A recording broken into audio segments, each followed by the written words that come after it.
Hey moms, I just wanted to share a few resources with you, and I thought it would just be easier to do a video. I have gotten back into reading. I kind of put it on the back burner here for a few years. We had a lot of craziness, had a third baby, we moved halfway across the country, so it's been a fun and exciting time, but now I feel like I'm finally settled and I'm getting a little bit more comfortable with directing our CC group, so I'm getting back into reading, and I have started a book that I've had for years just sitting on the shelf, and it's been really eye-opening for me. So I hope it's not backwards when you watch this video. It's called Mindset by Carol Dweck, I guess is how you pronounce her name.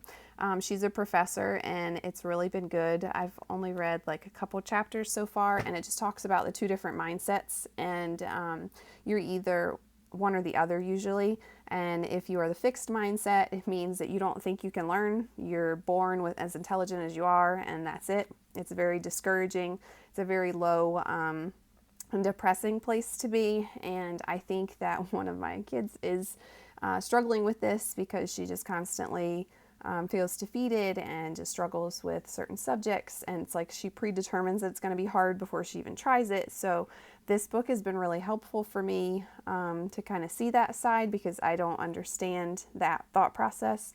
So it's identifying those two ways of thinking about things, and your mind is basically controlling everything about you. So mindset is super huge and important. As far as kids in general, one of my friends back home got me into this book. This is called Triggers, and it's basically like you are reading about your child and your reaction, and then they like break it down for you in very simple terms. Basically what you could be doing, what you should be doing. Instead of letting your kids trigger you, it's kind of like pre-planning or predetermining what your reactions and your responses are going to be before they happen, and not letting your emotions get the best of you. Because I know being a mom is hard, being a homeschool mom is even harder. So that book has been great for me, and they're super short, like little chapters. So if I feel like I am struggling or I'm snapping at my kids, I will grab this. I'll put on like a show for them, or get out a toy that they don't get to play with all the time, like Play-Doh, and I will sit down and read a chapter. And I feel like they're pretty short, pretty quick read. And it's actually a mother and daughter who wrote the book, so I really like that one. And then as far as homeschooling, I thought I could flip the screen when I recorded, but I can't. It's called Teaching from Rest by Sarah Mackenzie. And this one has been great for me as a homeschool mom, a teacher turned homeschool mom, because in the education world, it's quantity over quality, and it's not, in my opinion, it's not done well. And homeschooling, going from that setting into homeschooling was very challenging for me. I had to unlearn a lot of things that I had learned. I taught for 10 years, so it was pretty ingrained in me.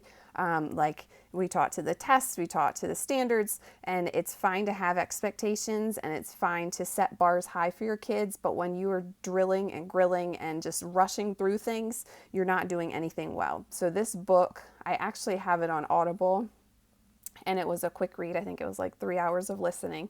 They do sell it on Amazon. I'm actually thinking about getting a paper copy because I like to feel the book and mark it all up so I take notes while I'm reading. But there were so many points in this book that just spoke to me. I'm very hyper about things sometimes, I guess. So this really like helped me step back and think about my choices. And she talks about like finishing the math book before Christmas break, and that is so me, and that's not really healthy, and that's not really learning for your kids.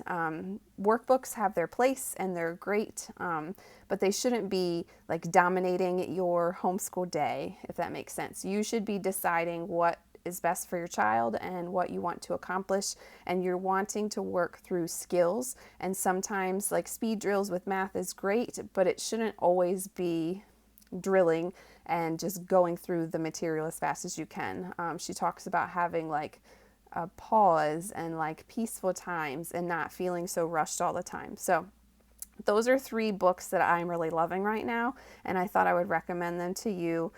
Please reach out if you have any questions or if you need anything. I love to research, so if I don't know the answer, I can figure something out. I'll find something.